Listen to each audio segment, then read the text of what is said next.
Good afternoon. My name is Karen Oates Jackson, and today I will be talking about John Stuart Mill and the importance of critical thinking in education as he saw it.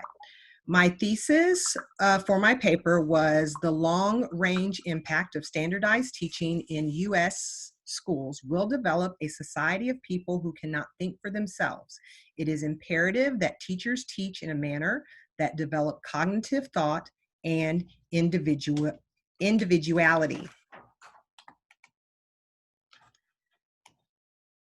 John Stuart Mill's strict academic upbringing most likely contributed to his educational beliefs that critical thinking and individuality was vital for teachers and learners to achieve academic success. His education was controlled by his father, James Mill, and his father's associate, Jeremy Bentham, both of which were strong utilitarians. It was their hope that John Stuart would be their philosophical heir and eventual leader of the utilitarian movement. Education was John Stuart Mill's education was absent of art, music, literature, and emotion, which led to some psychological issues for him later on in life. His childhood experience was basically absent of any type of aesthetic appreciation or emotion from his father and from Jeremy Bentham. Despite all of this, he did develop a strong cognitive development and intellectual growth, and that was achieved, but at the cost of John Mill's right brain development, which is our part of the brain that controls the creativity and the arts, which he obviously did not have because his father felt that literature, basically all of the liberal arts, was a waste of time. Mill believed that individual freedoms included women as well as the lower class, and that is where his utilitarian beliefs differed from those of his dad and Jeremy Bentham. Mill developed a support of women's equality through his relationship with Harriet Taylor. He opposed the suppression of women in a social system where men held the primary power and roles in political leadership, moral authority, and social privilege. More specifically, Mill was a supporter of women's rights to vote and making sure that they had equal representation with men.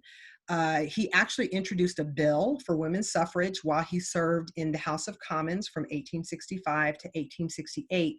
Unfortunately, that bill did not pass. And he believed that utilitarianism had an altruistic dimension in seeking to increase pleasure for all human beings, which basically meant that he wanted equality for all. And he felt the government was responsible for making sure that everyone had access to sources that would make them happy. However, it was ultimately each individual's responsibility to choose what would actually make them happy.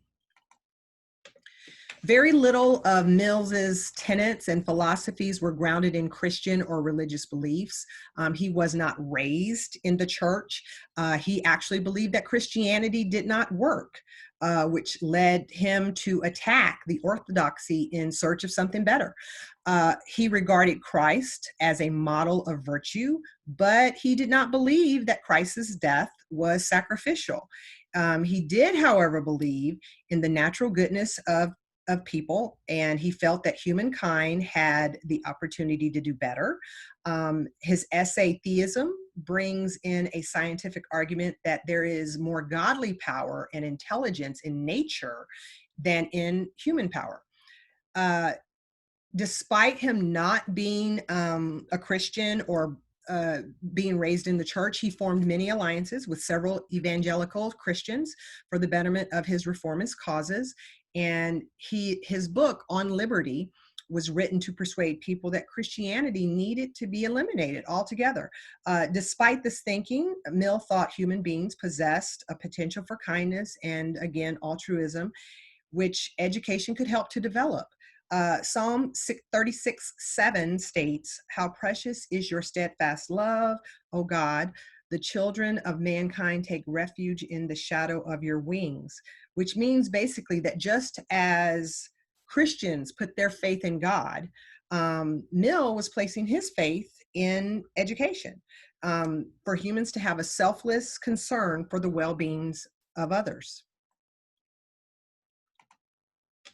One point that has not changed today regarding education is John Stuart Mills's ideas about the use of standardized testing in public schools. State mandated tests are supposed to foster improved educational outcomes, but many of these tests only include the recall of obscure factual knowledge or vocabulary, like the rote learning of early education that we've discussed with some of our other philosophical thinkers. As a result, teachers are typically narrowing the curriculum and focus on memorization, drills, and worksheets, which reduces the already limited time available to focus on critical thinking skills. If standardized tests focused on critical thinking instead of rote recall, teachers who feel pressure to teach to a test could focus on teaching critical thinking rather than how to actually pass a test. I've always said that with the whole teaching to a test mentality that many teachers actually do have, that we're actually graduating without educating our students.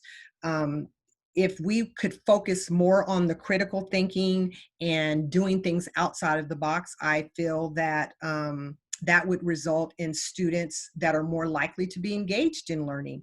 I teach high school, and I have a lot of students who only show up, honestly, to stay out of truancy court. So, but Mills's liberal ideology contributes to the importance of the individual as well as their personal liberty. And despite his terribly unbalanced education, he was still a highly logical and critical thinking individual whose emphasis on individual freedom was imperative for the advancement of teaching and learning, as well as social and educational policy. And I believe that we can go back to many of Mills's philosophies to help us to, I'm going to say, re-improve education for today. And it is for that purpose that I chose him as my philosophical thinker. And these are my sources that I cited during my presentation, and I hope you enjoyed it. Have a great day.